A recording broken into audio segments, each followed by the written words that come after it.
Hello and welcome to this video. I'll be showing you today a waltz I have written in E flat major. We're going to focus on expression in the waltz and how to transform your dull left hand into something a whole lot more beautiful and waltz-like.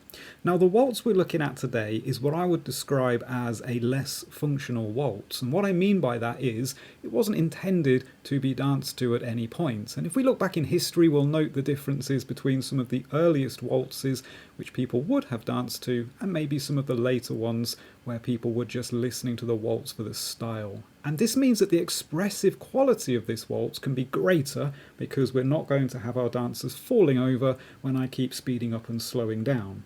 Have a listen to the complete piece first.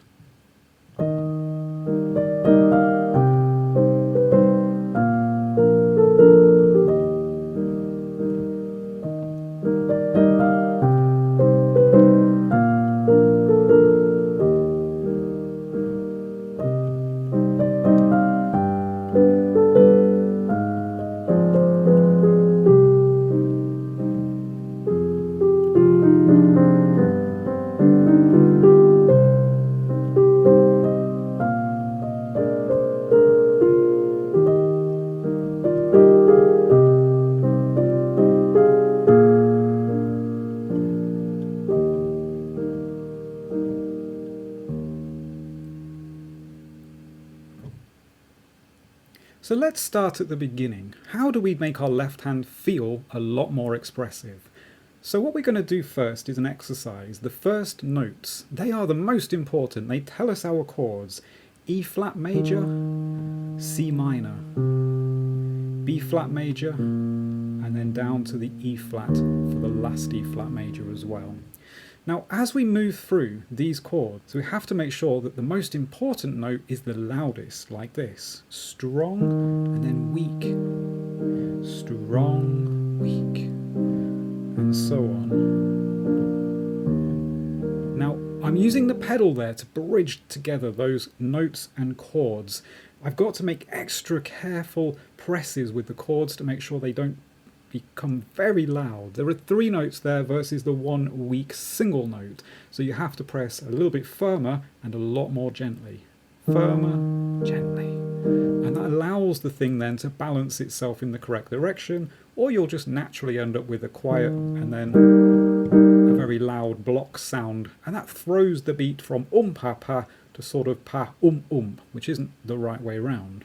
Now the right hand is equally important. Remember that music breathes and it tells a story. The phrase moves from the first note and then up to this G. We've then got a little sequence to the end.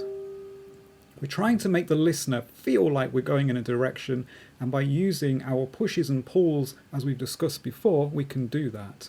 Resist at the beginning, push forward, and then we're going to come down here, quieter, louder, quieter, and louder. The second time I might vary this slightly. I might push a little bit more at the beginning, and then pull back,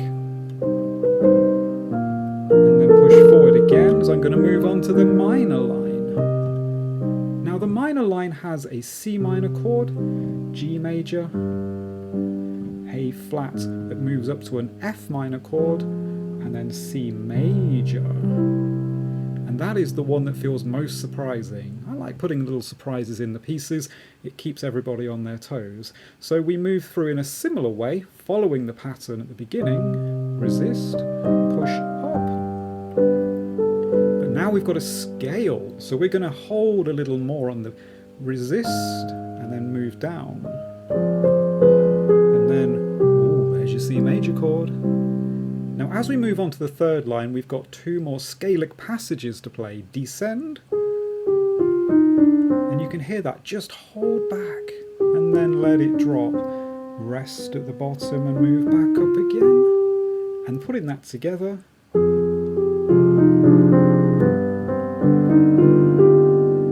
And now we're back in C minor, a little arpeggio, and then a B flat 7 chord to take us to the final line. Now things on the final line get more intricate for the right hand. It's playing in sixths, like this. And it repeats itself as well. Everybody likes a repeating tune with a different chord. First E flat, then C minor.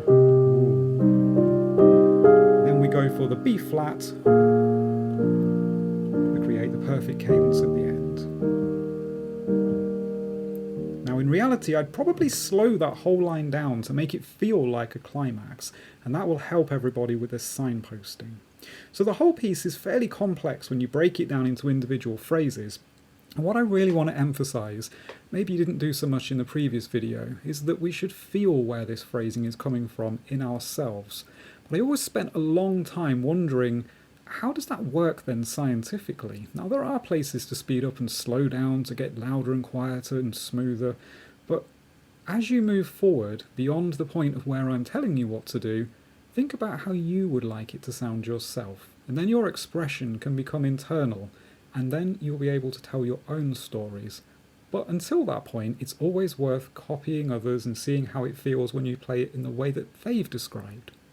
So have a listen again to the final version of the piece, and hopefully you'll be thinking now more about how that expression works.